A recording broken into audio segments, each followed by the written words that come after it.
Jagtap from D.Y. Patil College of Engineering and Technology, Kolhapur. Now we will move towards the another part from the unit number 5 related to design of bridges, that is approaches. So the approaches are the length of the communication route at both ends of the bridge. So the alignment and levels of the approaches are affected by the design and layout of the bridge. If we see in this picture, as there are various components of the bridges are there, so this portion is called as approaches, which is present on either side of the bridge. So as we see, the approaches are the connecting media between the bridge structure and the surrounding. So vehicles will move on this bridge through these approaches. So the top level of the bridge surface and the approaches should be same on either places.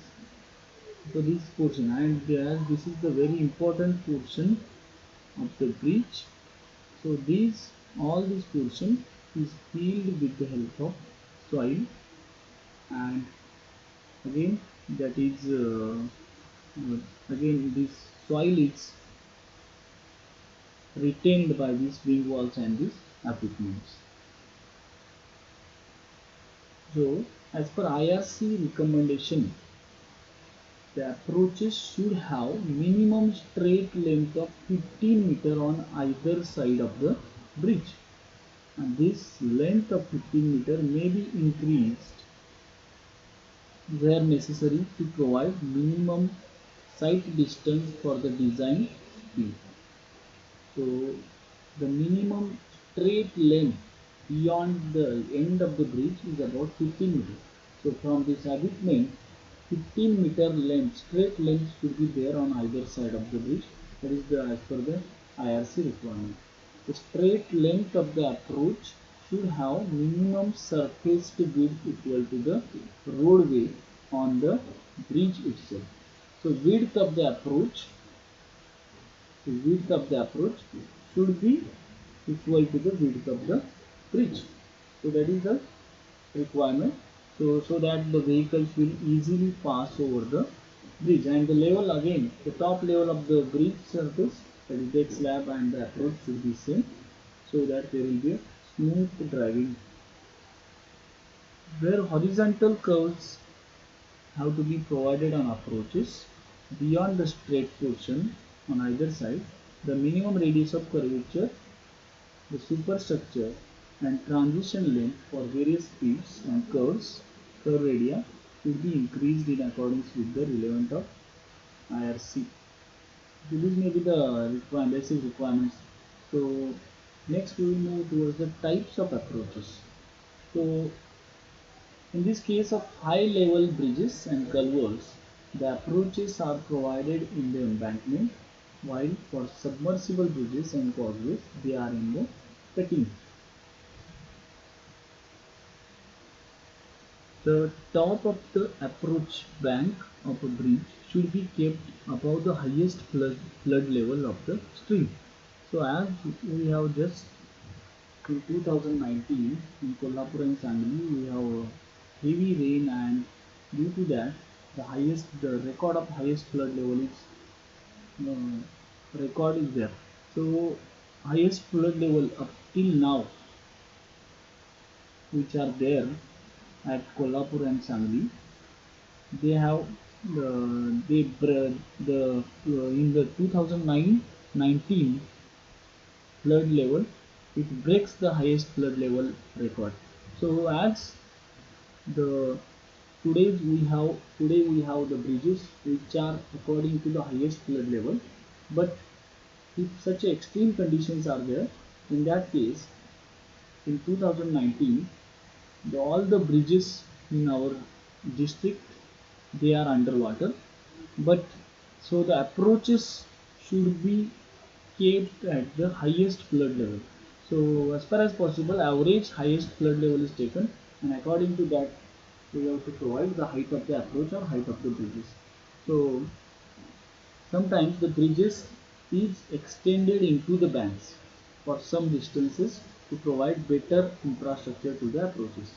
The extended portion may or may not have the same type of superstructure as the bridge proper.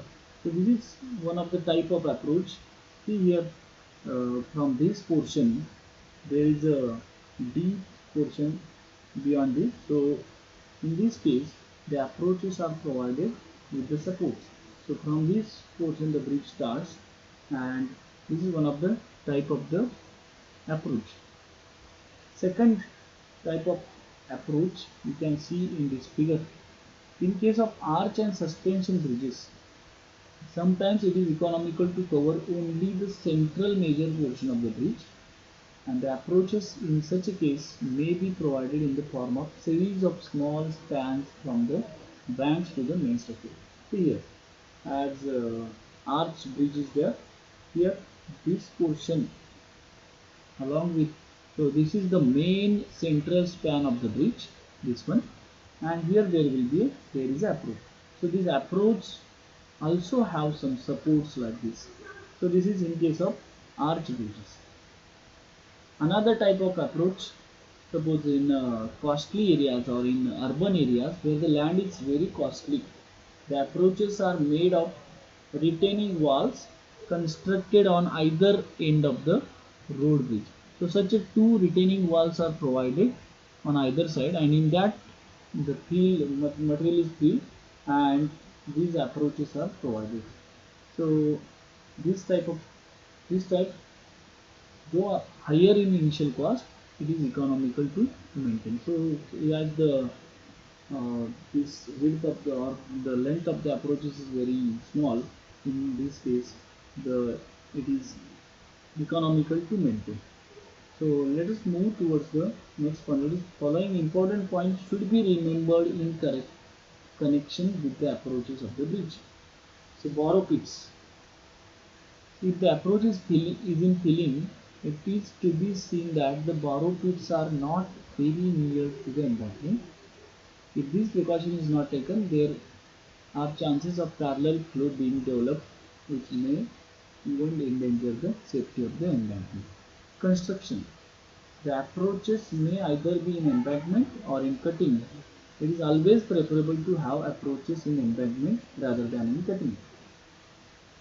So embankment and cutting. So however, when approaches are in cutting, a single span bridge or suspension bridge is adopted. Cost. The cost of the construction of approach road is considered as the part of the bridge project itself. As far as possible, the approach cost should be economical. The curvature. If the approaches are situated on curvature, it should be seen that the curve is smooth and easy. In any case, the approach with dangerous curves should be avoided. The curves are to be provided beyond the minimum straight length of the approach. The introduction of the horizontal or vertical curves should be made in accordance with the IRC. Extension of bridge. To provide better substructure to the approach, the bridge as such is extended into the bank for some distance. So bridges should be extended beyond the river portion or the bank portion. So it should be, so the extended portion however may not have the same type of superstructure as bridge proper. Gradient. The approaches should not have gradient more than the ruling gradient, that is generally 1 in 30 to 1 in 20 gradient is sufficient for the approaches. So as the bridges are provided at highest flood level, so they are at higher level than the ground, so the gradient or the slope provided to the approaches to connect the bridge, that should be in between 1 in 30 to 1 in 20. Joint walls. The embankment of approaches should be carefully joined with the bridge, and it is desirable to construct joint walls. Maintenance. The approaches are to be maintained with special care, especially when they are newly constructed. So these are the various points to be considered while construction of the approaches. So this is about the unit number 5 related to design of bridge. We have studied abutment, piers and approaches. Thank you very much.